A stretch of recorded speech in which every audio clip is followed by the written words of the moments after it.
Hi guys. Nadaanan din namin guys ang mayroon din kaming view dito sa Claveria guys. Sa Misamis Oriental. So ipakita ko sa inyo yung whole view lang kasi nandito tayo sa daan guys, tabi na iba kasi yung view deck na sa baba. So, ipakita ko sa inyo guys ito. So ayan. Yung may kung magutom ka guys, ayan, diyan may mga pagkain diyan. Diyan kayo. Yung comfort room nila nandun.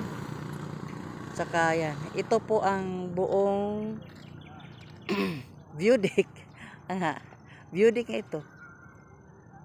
Ito ang view deck ng Claveria Misamis Oriental. So, mayroong mais doon guys. Diba? Mais na ginawa nilang ano ba yan?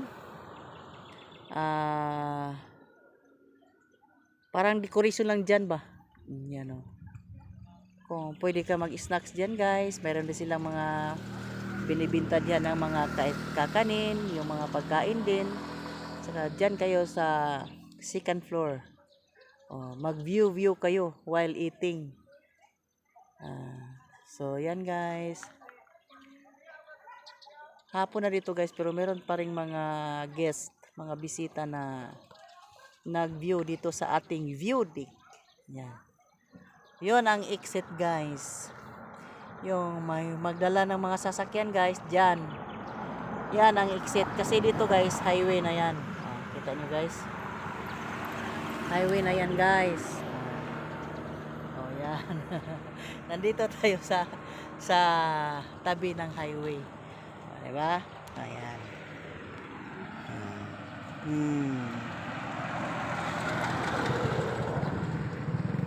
So, maraming tao dito guys, araw-araw. May dumadating talaga dyan. Yung entrance doon, no? O doon. Yan, may yung sa may tao nakatayo doon. Yan, empleyado yan ng LGU natin dito sa Claveria. Saka ano tong view deck guys is LGU to guys. Ayan. Mini-maintain nila yung kagandahan dito sa view deck namin guys, yan o. View deck. Ayan. Ano pa natin? Ayan. Yan. View deck. Diba? Saka yan o. Municipality of Claveria Misamis Oriental. O kita nyo yan guys. Ay, ano natin Municipality of Claveria Misamis Oriental. Ayan. So yan. View deck.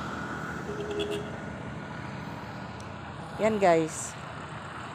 Mais yan guys. Yung letter MAIS, mais. Pinaganda lang siya ng ano, visible siya guys kasi yung mga bulaklak yung kulay pula. Diba? So diyan guys, ito guys, mga grotto yan guys, grotto ng nakalimutan ko, Birhen sa Lourdes ata. Yan. So diba, nakadungaw tayo sa bundok pa rin guys. So kasi malawak itong Claveria guys. Part lang din yan sa bundok ng Claveria, diba? So ayan. So yung hindi pa nakapunta dito, punta na kayo dito guys kasi hindi yung malayo yung budik. Sa tabing highway lang, pagdaan mo dito, magmotor ka, pwede mo ilagay dito motor mo. Baba ka doon kung ayaw mong bumaba kasi yung entrance guys sa nalaman ko is 20 pesos per head. Pero kami ang taga Claveria guys, minsan yung pwede na pasok na walang bayad. So that's all guys, thank you for watching, I love you all, bye.